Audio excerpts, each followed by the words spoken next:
کیوں ایسی باتیں اپنی زبان سے نکالتے ہیں جو دوسروں کے لیے تکلیف کا باعث ہوتی ہیں، جو اذیت ناک ہو جاتی ہیں، جن کو انسان پھر برداشت کرنے کی طاقت نہیں رکھتا؟ سیدہ عائشہ صدیقہ رضی اللہ تعالیٰ عنہا ارشاد فرماتی ہیں، حضور کو جب بھی دو باتوں میں اختیار دیا جاتا، اللہ کے رسول آسان بات کو اختیار فرمایا کر۔ حضور لوگوں کو تکلیف دینا پسند، کبھی ایسا نہیں ہوا کہ کوئی مشکل حکم نبی کریم صلی اللہ تعالی علیہ وسلم نے دیا ہو۔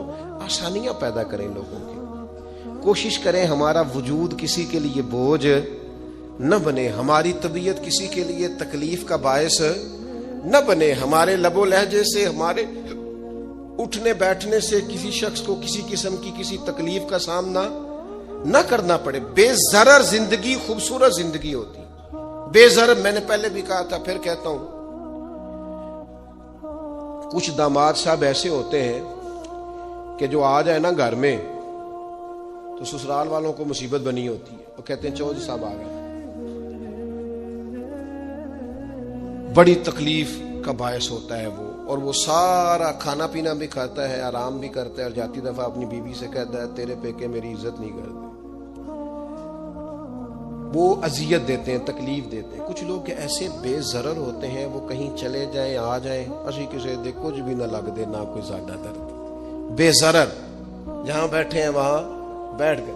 ایک دوست تھے بڑے پیار والے اور بڑے سیانے آدمی ہیں، لیکن سیانے بندوں کو بھی کئی دفعہ باتیں کرنے والے وہ دور لے جاتے ہیں۔ تو ان کی سسٹر ان لا کی شادی تھی، 3 کاریں تھیں، باقی 3 بہنوئی بٹھا دیے انہوں نے اپنے داماد، اس کو کہا ٹیوٹے میں بیٹھ جاؤ۔ یہ ٹیوٹے میں بیٹھے تھے تو ایک صاحب نے کیا، لو جی تے جوائی پائی بھی ٹیوٹے جی نے، وہ چھلانگ لگا کے نیچے آ گیا، اپنی بیوی کو لیا، کہنے لگا اسی جانا ہی نہیں، ساڈی عزت ہی نہیں کرتے۔ دسو ٹیوٹا سواری نہیں، انسان بیٹھتا نہیں، لیکن دیہاتی لوگ ہیں نا۔ اب وہ سارے گھر میں مصیبت بنی ہوئی ہے، اس کی بیوی رو رہی ہے، اس کی ماں رو رہی ہے، بڑی عجیب و غریب کیفیت۔ اس کے سسر صاحب نے مجھے فون کیا کہ یہ آپ کی بڑی بات مانتا ہے، ذرا فون کریں۔ تو میں نے اسے فون کیا، میں کہ تو صرف نہ 3 منٹ بھول جا، تینوں کسی کوئی گل کی تھی، تو سوچ بھلا تو نے یہ فساد کس لیے ڈالا ہوا ہے؟ عزت مانگ کے لی جاتی ہے، چھین کے لی جاتی ہے، احتجاج کر کے لی، یہ طریقہ عزت لینے کا جو تم نے اختیار کیا۔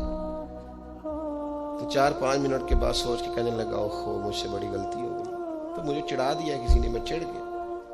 اس طرح کی تکلیفیں بہت سارے لوگ دیتے ہیں، ذہنی طور پر ٹارچر کرتے ہیں۔ او یار تیرے ابا نے تیرے اوپر تو کبھی انویسٹ ہی نہیں کیا، سارے پیسے بڑے بھائی کو ڈاکٹر بنانے میں لگا دی۔ او جناب یہ پڑھا ہی نہیں، ابا جی کو کوئی اعتراض نہیں تھا اس پر خرچ کرنے پر، یہ پڑھنے کو تیار تھا ہی نہیں۔ تو ٹارچر کرتے ہیں لوگ، ذہنی طور پر تکلیف دیتے ہیں، اذیت میں مبتلا کرتے ہیں۔ امیر لوگوں سے بات کرنی ہے تھوڑی سی، ناراض تو نہیں ہو جائیں گے امیر بندے، ہم پتہ کیا کرتے ہیں، غریبوں کو بڑی اذیت دیتے ہیں ذہنی طور پر، خرچے امیر زیادہ کرتے ہیں، مہنگی شادیاں امیر کرتے ہیں، غریبوں کے لیے حالات خراب ہو جاتے ہیں۔ نبی رحمت صلی اللہ تعالی علیہ وآلہ وسلم نے نا ولیمے پر ضرور جانے کا کہا ہے، اور ولیمہ ضرور کرنے کا کہا ہے، اور حضور نے پتہ کیا فرمایا، فرمایا وہ بدترین ولیمہ ہے جس میں اسے بلایا جائے جو آنا نہیں چاہتا، اور اسے نہ بلایا جائے جو آنا چاہتا ہے۔ یعنی جو غریب آدمی، سادہ آدمی دعوت قبول کرے گا اسے دعوت نہیں دی جاتی، لیکن کسی بڑے آدمی کے پاس وقت لے کے کارڈ لے کے پہنچتا، جناب 10 منٹ کے لیے آ جائے، یہ بدترین۔ اور ایک اور حدیث میں فرمایا حضور نے کہ وہ بدترین دعوت ہے، اس میں صرف امیروں کو بلایا جائے اور غریبوں کو۔ ہمارے ایک دوست ہیں مہرج حال والے، تو وہ مجھے کہنے لگے کہ کھانا جب ہم دیتے ہیں نا حال میں، تو اگر بارات کسی دیہات سے آنے والی ہو نا، گاؤں کے لوگ ہو، تو ہم کھانا تھوڑا زیادہ رکھتے ہیں، لیکن اگر شہر کے امیر لوگ ہو تو کھانا تھوڑا رکھتے ہیں، اس لیے کہ امیروں کی تو پرہیز ہی بہت زیادہ ہے، انہوں نے تو بڑے حساب کتاب سے کھانا ہے۔ تو غریب آدمی بیچارہ، اب غریب کو طلب ہوتی ہے، اسے روز گوشت نہیں ملتا، لیکن اس کے لیے ہم گنجائش دینے کو تیار نہیں ہے۔ وہ بڑی خوبصورت مثال ہمارے استاد صاحب ہمیں سنایا کرتے تھے، کہتے تھے کہ غریب آدمی تھا، امیر دوست کی شادی میں چلا گیا، اور چلا اس طرح گیا کہ وہ نا ورک شاپ پہ کام کرتا تھا، تو وہیں سے فارغ ہوا تو اسی طرح کپڑے اس کے میلے کچیلے تھے، اس پہ گرد لگی ہوئی تھی، اب گھر جاتا تو دیر ہو جانی تھی، تو وہ بھاگ کے شادی میں چلا گیا، تو جو باہر کھڑا تھا نا آدمی، اس نے اندر ہی نہیں داخل ہونے دیا۔ اس نے کہا جناب آپ کدھر آ گئے، یہ تو بڑے امیر رئیس اعظم کی شادی ہے۔ اس نے بڑی منت کی، بالآخر وہ رو پڑا، یار تیری مہربانی، میرا قریبی دوست ہے مجھے دا۔ اس نے کہا جناب آپ جا ہی نہیں سکتے، حالت تو دیکھیں اپنی۔ اب وہ دوڑا گیا گھر، تیزی سے کپڑے بدل کے واپس آیا۔ شادی بالکل اینڈ پہ ہو چکی تھی۔ اب جب وہ سوٹ بوٹ اور وہ مایا شایا اور وہ جناب اس کا لباس بڑا حسین، تب اس کے لیے خود سے دروازہ کھولا گیا، وہ اندر گیا تو ساتھ رو رہا ہے، اور ساتھ وہ ڈونگا لے کے نا سالن والا برتن، تو اس میں کبھی اپنا کرتا ڈالتا ہے، کبھی اپنا بازو ڈالتا ہے کرتے کا۔ لوگوں نے کہا یہ کیا کر رہے ہو؟ کہنے لگا یہ میری تو دعوت نہیں، یہ تو کپڑوں کی دعوت ہے۔ اگر میری دعوت ہوتی تو میں تو پہلے بھی آیا تھا، اسی شکل و صورت کے ساتھ آیا، لیکن مجھے اندر گھسنے نہیں دیا۔ میری غربت نے کیا مجھ کو زمانے میں بدنام، تیری دولت نے تیرے عیب چھپا رکھے۔ تو یہ تو ان کپڑوں کی دعوت ہے، میرے کپڑے بہترین پہنے ہیں تو مجھے گھسنے دیا ہے، لہذا کپڑے ہی روٹی کھائیں گے۔ میں روٹی، اذیت دی جاتی ہے، تکلیف دی جاتی ہے، آزمائش میں مبتلا کیا جاتا ہے۔ ایسے ایسے کھانوں کے نام لیے جاتے ہیں جو غریبوں کے ہاں پکتے نہیں۔ انہیں کہا جاتا ہے فلاں پکانا آتا ہے، تو میں کئی دفعہ کہہ چکا ہوں، پھر کہتا ہوں، جب پیسے آتے ہیں تو عقل بھی آئی جاتی ہے۔ جب انسان کے گھر گاڑیاں آ جائیں تو چلانے کا طریقہ بھی آ ہی جاتا ہے۔ جب اس کے پاس مہنگا موبائل آ جائے تو اسے چلانے کا سلیقہ بھی آ ہی جاتا ہے۔ جدے کار دانے ہو دے کملے بھی سیانے۔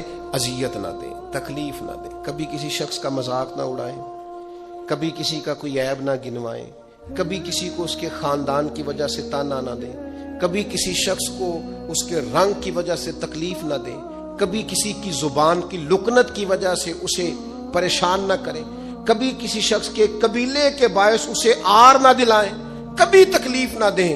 ایک صحابی نے جب حضرت بلال حبشی سے کہا تھا نا، وہ حبشن کے بیٹے، تو نبی کریم نے فرمایا تمہارے اندر سے ابھی جاہلیت کی باتیں نہیں گئی؟ حبشن کا بیٹا کہتے ہو؟ کوئی عربی، کوئی اجمی، کوئی گورا، کوئی کالا، کسی کو کوئی فضیلت نہیں، الا بالتقوی، ان اکرمکم عند اللہ اتقاکم، اللہ کے نزدیک اس کی عزت ہے جو زیادہ پرہیزگار ہے۔ بھائیو، ذہنی طور پر لوگوں کو ٹارچر کرنا چھوڑ دیں، تکلیف دینی چھوڑ دیں، آزمائش میں ڈالنا چھوڑ دیں، پریشان کرنا چھوڑ دیں۔ ہم اس طرح کا رویہ کرتے ہیں بعض اوقات کہ جو انتہائی خوفناک ہوتا ہے، کربناک ہوتا ہے، دردناک ہوتا ہے۔ لوگ اپنی زبان سے کچھ کہہ تو نہیں پاتے، کمزور ہوتے ہیں، لیکن اللہ کے حضور جا کے روتے ہیں۔ اس وقت سے ڈریے جب کوئی ہماری شکایت رب کی بارگاہ میں لگائے، جب کوئی کچھ بگاڑ تو نہ سکے پر اللہ رسول کے حضور جا کے کہے کہ اس نے بڑا ستایا ہے، تکلیف دی ہے۔ اس اذیت سے لوگوں کو بچائیں۔ لوگ جب کسی غریب آدمی کو کچھ دینے کے بعد احسان جتلا رہے ہوتے ہیں اور اس پر اپنی نیکیاں گنوا رہے ہوتے ہیں، اور وہ بغیر کسی ٹھہراؤ کے بولتے چلے جاتے ہیں، تو آپ اندازہ کر سکتے ہیں کہ اس مجبور، تنگ دست اور غریب آدمی پر کیا گزرتی ہے۔ اس کا دل کن بے چینیوں، بے قراریوں اور پریشانیوں کا شکار ہوتا ہے۔ لیکن ہمارے ہاں تکلیف دینے والے ایک منٹ کا بھی وقفہ کرنے کو تیار نہیں ہوتے۔ اللہ کے پیارے رسول صلی اللہ تعالی علیہ وسلم نے 3 لوگوں کے بارے میں ارشاد فرمایا یہ جنت میں نہیں جائیں گے۔ نسائی شریف میں یہ حدیث موجود ہے۔ یا رسول اللہ صلی اللہ تعالی علیہ وسلم کون کون لوگ؟ ایک فرمایا جو شراب کا عادی ہو، دوسرا فرمایا جو والدین کا نافرمان ہو، اور تیسرا حضور فرماتے ہیں جو احسان جتلانے والا ہو۔ جنت میں نہیں جائیں گے۔ نیکی کی ہے اب تو بھول جا، اور نیکی کی ہے تو اسے محض اپنے رب کی رضا کے حصول کا ذریعہ سمجھ۔ تو احسان جتلا رہا ہے، یہاں تک کہ والدین کے ساتھ، بہن بھائیوں کے ساتھ، دوست احباب کے ساتھ، قریبیوں کے ساتھ نیکی کر کے بھی لوگ احسان جتلاتے ہیں، ضائع ہو جاتی ہے نیکی۔ یعنی عجیب بات ہے نا، حضور فرماتے ہیں احسان جتلانے والا جنت میں نہیں جائے گا، یعنی نیکی کر کے دوزخ خرید لی۔ احسان کر کے خرچ کر کے اپنے لیے جہنم کٹھی کر لی. کیوں؟ احسان جتلایا. اس نے بتلایا ہے. یوں تو ہر ایک کو شیطان سے ڈر لگتا ہے اور مجھ کو اس دور کے انسان سے ڈر لگتا ہے. اور جس کی ہر بات میں پوشیدہ ہو نشتر کی چبھن. شاعر کا تخیل دیکھیے. نشتر کی چبھن، جس کی ہر بات میں پوشیدہ ہو نشتر کی چبھن، ایسے ہر صاحب احسان سے ڈر لگتا ہے. اس طرح کے احسان کرنے والوں سے خوف آتا ہے کہ اللہ بچا ان سے. کچھ لوگ اذیت دیتے ہیں، تکلیف دیتے ہیں، آزمائش میں ڈال دیتے ہیں. کسی کے گھر مہمان چلے گئے، آپ کو چند لمحوں کے لیے جانا ہے، تو آپ وہاں جا کر ایک بڑے زبردست قسم کے انجینئر کیوں بن گئے ہیں؟ یہ دیوار پہ کیا کام کرایا ہے، یہ کس سے کرایا ہے، یہ اگر آپ کو میں ایک بندہ بتاؤں، اگر فلاں سے آپ کام، بھائی آپ کو تو بطور مہمان بلایا گیا ہے، آپ کو کس نے کہا ہے کہ آپ کو انجینئر کے طور پہ دعوت دی ہے؟ آپ آئے ہیں، تشریف رکھیے. اور جتنی دیر آپ کو کہا جاتا ہے آپ بیٹھیے، اور پھر اس پر تبصرہ ہے، یہ فرنیچر کہاں سے لیا ہے، یہ قالین کہاں سے آیا ہے، اتنے سوال جواب. بعض دوست ایسے ہوتے ہیں جن سے کہنا پڑتا ہے کہ میرے بھائی آپ مہربانی کریں، ہم آپ کو نہ انجینئر سمجھتے ہیں نہ اچھا ڈیزائنر سمجھتے ہیں، ہم نے تو آپ کو ملنے کے لیے بلایا تھا، آپ آئیے اور جائیے. اور اتنے زیادہ تو مطلب وقت ہی نہیں ہے انسان کے پاس کہ وہ جائے اور اتنے زیادہ تبصرے کرے اور جا کے کسی کو تکلیف دے. پھر تفتیش کرنا، پوچھنا. اعلیٰ حضرت بریلوی رحمۃ اللہ علیہ کا حرام ہے یہ تفتیش کرنا کہ کسی کی کمائی حلال ہے کہ حرام ہے. آپ کیوں تفتیش کرتے ہیں؟ کس نے اجازت دی آپ کو جاسوسی کریں؟ آپ تکلیف دے رہے ہیں سامنے والے کو. کیا کرتے ہیں، کیا کماتے ہیں، کہاں سے؟ میرا رب ہے جس نے سب کے پردے رکھے ہوئے. اب کیوں ایسی حرکات کرتے ہیں جس کی بنیاد پر جناب کا ذریعہ آمدن کیا ہے؟ میرا ذریعہ آمدن یہ ہے کہ آپ دے جاتے ہیں تو میں کھا لیتا ہوں. آپ اپنا ذریعہ آمدن کی فکر کریں. آپ دوسروں پر کیوں اس قدر زیادہ بوجھ ڈالتے ہیں؟ اور پھر کھانا سامنے رکھا جاتا ہے، یہ میں نہیں کھاتا، تو آپ کو جو کھانا تھا گھر سے لے آتے. کیا ہی اچھا ہوتا.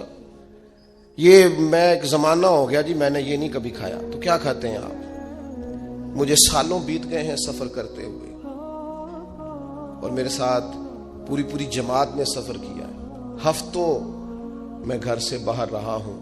کوئی ایک شخص نہیں، ایسا تو نہیں کہ ساری چیزیں طبیعت کو پسند ہوتی ہیں، لیکن کوئی ایک شخص نہیں بتا سکتا کہ کبھی میں نے کہا ہو یہ مجھے پسند نہیں، میں نے نہیں کھانا، لے جایا، یہ میری طبیعت نہیں. کیوں؟ میں ایک دفعہ اپنے حضرت صاحب کے ساتھ تھا، ایک جگہ پہ کھانا آیا تو میں نے گھر والوں سے کہا نمک دیجئے گا ذرا. تو صاحب فرمانے لگے بیٹا آپ نے وہ حدیث نہیں پڑھی کہ حضور نے فرمایا کھانا پسند نہ ہو تو چھوڑ دو لیکن عیب نہ نکالو.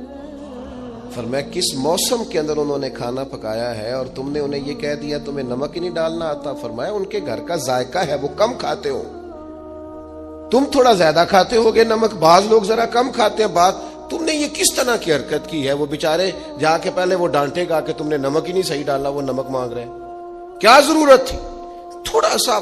وہ حضرت سلمان فارسی رضی اللہ تعالیٰ عنہ کے گھر میں مہمان آ گئے، آپ نے کھانا رکھا تو وہ صاحب کہنے لگے کبھی پودینے کی چٹنی ہو جاتی نا.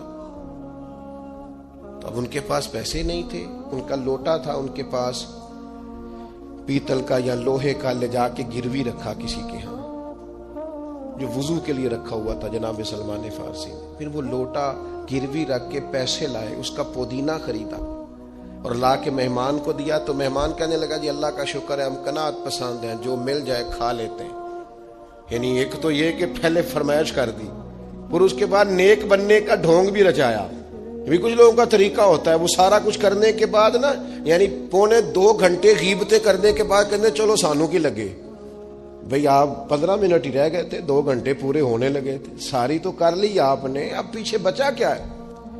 تو وہ کہنے لگے جی میں قناعت پسند ہوں، جو مل جائے کھا لیتا ہوں. تو حضرت سلمان فارسی ناراض ہوئے، جلال میں آ فرمانے لگے اگر تم قناعت پسند ہوتے تو میرا وضو کا لوٹا آج گروی نہ پڑا ہوتا.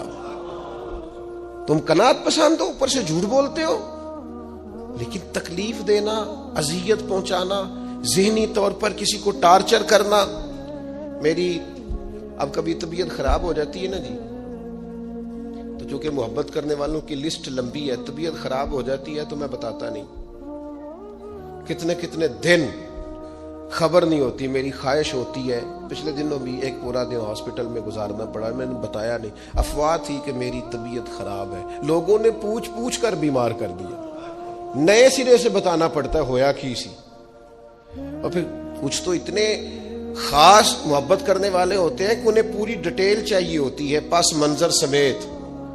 آپ حضور علیہ الصلوۃ والسلام نے فرمایا بہترین عیادت وہ ہے جو جلدی ہو. نہیں تھوڑی دیر کے لیے مریض کے پاس جائیں, یہ بہقی میں حدیث موجود ہے. بہترین عیادت, بہترین تیمارداری وہ ہے جو جلدی ہو. فٹافٹ آپ آئیں, تھوڑی دیر بیٹھے اور چلے جائیں. اتنی تفصیلات, پھر 7 نسخہ جات, پھر یا کچھ لوگ تو ایسے ہوتے ہیں جو اتنا ڈرا جاتے ہیں بیمار آدمی کو کہ وہ جلدی فوت ہونے والا ہو جاتا ہے. اس کہتے ہیں فلانے کو بھی یہ مرض تھا بیچارہ, 4 بچے ہیں, فوت ہو گیا ہے. آپ کو تو کہا تھا تسلی دیتے, مریض سے دعا کراتے, پھر ضد کریں گے, اصرار کریں گے, یہ کھا لیں, کھائیں گے تو اٹھیں گے, تھوڑا سا تو لیں. اللہ کے بندے, نبی کریم علیہ السلام نے فرمایا بیمار سے ضد نہ کرو, اسے اللہ کھلا پلا دیا کرتا ہے. تم ضد کر رہے ہو, اصرار کر رہے ہو, تکلیف دے رہے ہو, اذیت پہنچائی جاتی ہے. بڑے درویش آدمی تھے حضرت سری سختی, کبھی کسی سے سخت جملہ نہیں کہا. آپ بیمار تھے, ایک صاحب تیمارداری کرنے آ گئے, آپ کا خیال تھا کہ وہ ہو گئی تیمارداری, وہ جائیں. کئی لوگ ان کے بعد آئے چلے گئے, آئے چلے گئے, لیکن بیٹھے ہوئے جا ہی نہیں رہے. تو حضرت سری سختی رحمت اللہ تعالی علیہ, اب بعض دفعہ مروت ایسی ہوتی ہے کہ بندہ اپنی زبان سے معزز آدمی کہہ نہیں پاتا, لیکن وہ چونکہ تکلیف میں تھے, سردی کا موسم تھا تو دروازہ کھلا رہ گیا, تو وہ صاحب کہنے لگے حضور دروازہ بند کر دوں, ٹھنڈ آ رہی ہے. تو فرمانے لگے کر دیجئے, لیکن اگر کبھی باہر سے کر دینا تو ذرا زیادہ بہتر ہو جائے. معنی یہ تھا کہ آپ تشریف لے جائیں, چلے جائیں نہیں کہتے بزرگ. آپ کچھ لوگ ایسے ہوتے ہیں, انہیں رخصت بھی ذرا اعزاز کے ساتھ کرنا پڑتا ہے. آپ تشریف لے جائیں اور دروازہ باہر سے بند کر دیں تاکہ ہوا بھی نہ آئے اور آپ جیسا کوئی پکا مہمان دوبارہ بھی نہ آئے. تشریف لے جائیں, تکلیف نہیں دیں, اذیت نہ دیں کسی شخص کو کسی بھی طرح سے پریشان. ایک ہمارے ہاں اور بڑا مسئلہ ہے, میں تو مذاق کر رہا تھا. مذاق کیا ہوتا ہے؟ مذاق تو جاہلوں کا کام ہے. جب موسیٰ علیہ السلام کی قوم نے کہا کہ ایک شخص کا انتقال ہو گیا ہے تو ہمیں بتایا جائے کس نے قتل کیا ہے, تو جناب موسیٰ علیہ السلام نے فرمایا گائے ذبح کرو. تو ان لوگوں نے کہا آپ ہم سے مذاق کرتے ہیں, اتتخذون ہزوا, آپ ہم سے مذاق کرتے ہیں. تو فرمایا اعوذ باللہ ان اکون من الجاہلین, میں اللہ کی پناہ چاہتا ہوں کہ میں جاہلوں میں سے ہو جاؤں. مذاق کرنے کو جناب موسیٰ نے, قرآن مجید کا پہلا پارہ کہتا ہے جاہلوں کا کام کہا ہے. مذاق ٹھیک ہے, دل لگی ٹھیک ہے, یعنی آپ خوش طبی کریں. مذاق تو کسی کے عیب کا ہوتا ہے, تیری آنکھ کس طرح کی ہے, تیری ناک چپٹی ہے, یہ مذاق ہوتا ہے. کسی کے رنگ کو لے کر, کسی کے قد کو لے کر, کسی کی توتلی زبان کو لے کر, یہ جاہلوں کی علامت. آپ دل لگی کریں, حضور بھی دل لگی فرماتے, مسکراتے دل لگی کریں, اس میں کسی کو تکلیف نہیں ہوتی, کسی کا عیب نہیں اچھلتا. کوئی بات ایسی خوشی کی آپ اس پہ خوش ہو جائیں. لیکن آپ یہ جو رویے ہمارے ہاں پائے جاتے ہیں یہ مذاق ہے, اور مذاق شریعت میں جاہلوں کی علامت ہے.